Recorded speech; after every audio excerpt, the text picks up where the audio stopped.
당신이 기억하는 첫 이미지는 무엇인가요? 인간은 자신의 이미지를 남기고자 합니다. 멋지고 근사한 모습을 말이죠. 그런데 평범한 사람들은 자신의 이미지를 소유할 수 없었습니다.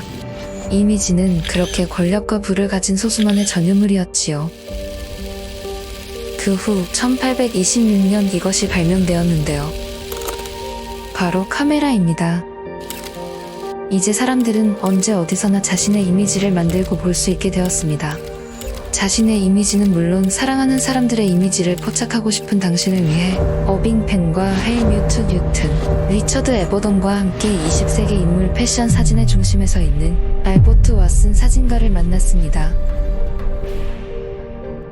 When I was 14 years old, my father had 2 rolls of film left over from a holiday in a very, very old-fashioned 1930s camera.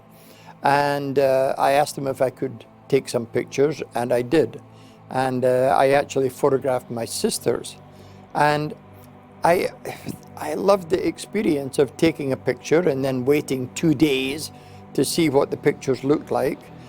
So therefore, the first time I held the camera, I was quite excited. However, it was another 5 years or so, 6 years, and my wife gave me a camera. By this time, I was studying to be a graphic designer. So a combination, once again, to get a camera in my hand and to be studying graphic design, the combination of photography and graphic design to me was very, very interesting. And there was something to me with the camera in my hand that was just comfortable, almost like a nice sweater that you feel comfortable in. And I immediately saw a lot of possibilities. But of course, like anything that you work at, it takes time. And it took me a long time to really understand photography and to be able to explore it extensively. So when you look at my work, my portraiture, you should be able to see a very graphic approach to taking the picture. However, I always try and let the picture not become too cold and graphic. So therefore, I'm usually working with people very closely to make sure that you feel the person has a connection with the camera. So when you look at a lot of my work, you see a combination of graphics and film put together. And therefore, I think for that, I think we're quite successful in being a people photographer. I think photography today is a very, very powerful medium. You can express yourself, you can show other people what you've seen on a particular day, but you can also explore yourself with photography. In other words, you can find out things about yourself and how you see the world. You can communicate this to other people instantly all over the world, from New York to Seoul, all the way to Paris. And this can be done within a second. So photography is a powerful medium. There was no photography 180 years ago. It's, for me, a modern medium and very interesting and also very, very flexible.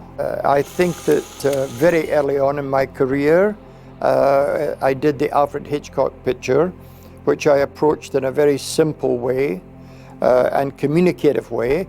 And the photograph of Alfred Hitchcock holding the goose was for a magazine and was to illustrate really a recipe that he was giving for a Christmas goose.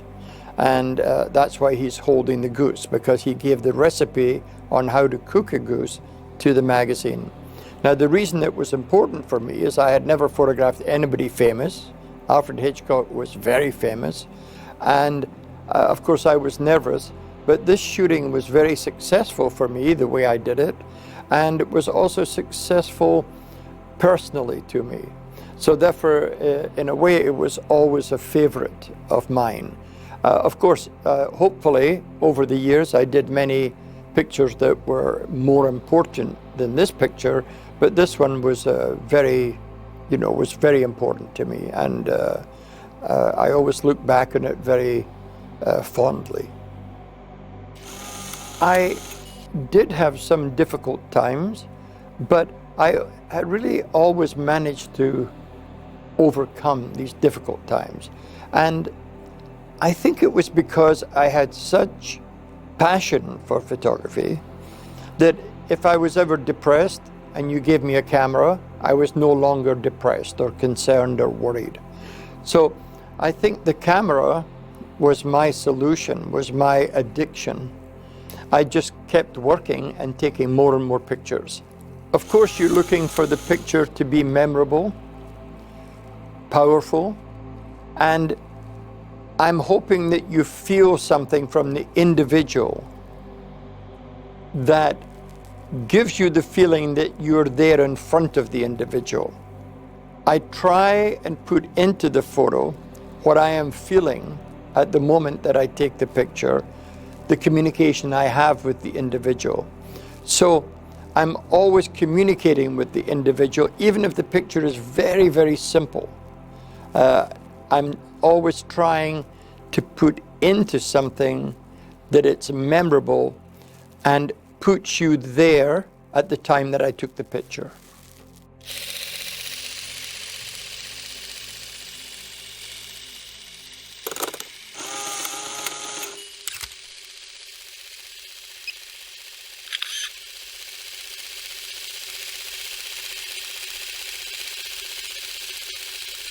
I was involved in this shoot for a magazine, photographing the most powerful people in America. And one of the people we had to photograph was Steve Jobs. We had him for an hour. 9 o'clock he was due to turn up, and he turned up at 1 minute to 9. And just before he arrived, the PR person came up to me and said, "I just want to let you know Steve hates photographers." And I took a chance on something. I said, "Mr. Jobs, I have some good news for you." I said, "I believe I have you for an hour." He said, "You do?" I said, "I think I can get this done in half an hour." And he just looked at me like I'd given him a Christmas present or something. He said, "Oh my God, that would be great." He said, "I've got so much to do today." And I thought, well, why don't I just approach it like it's a passport picture, so that it had a little bit of fall off, shoot it against white, give it a little bit of graphics, but to keep it very, very simple. I said, "I'd like you to just slightly lean forward towards the camera. I would like you to imagine that you're across a table from 4 or 5 people who don't agree with you, but you know you're right." And he said, "Easy for me, I do that every day."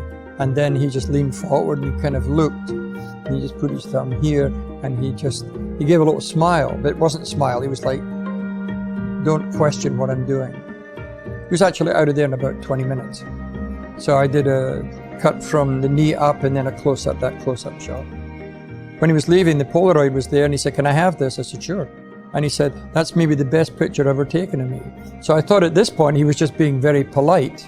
But then I got a call years later from California saying, "I need that photograph you did of Steve. Do you still have it?" I said, "Of course I have it." We sent it out there. And that night I actually went to Lincoln Center and my phone beeped. And then up on my phone came, he had died that afternoon. That photo was there on the website. So he did like it in the end. Unless you're born as a Mozart of photography, unfortunately, hard work is really the only way. And you should be shooting if you want to become a good photographer, and then a very good photographer, and perhaps an amazing photographer. You have to be working almost every single day of your life, and not just for 1 hour, but hour upon hour. So the only way really to become tremendous or amazing is that you have to be working 7 days a week, or think about working 7 days a week, as you can sit in front of great images in front of you on your computer. You can look at Renaissance paintings, you can look at German Expressionism, you can look at American pop painters, you can look at great architectures, you can watch amazing movies, you can always be working and thinking and looking for inspiration, getting from inspiration, not always from photography, but from all creative mediums that you could be theater, it could be opera, it can be ballet, but you have to really be working the whole time.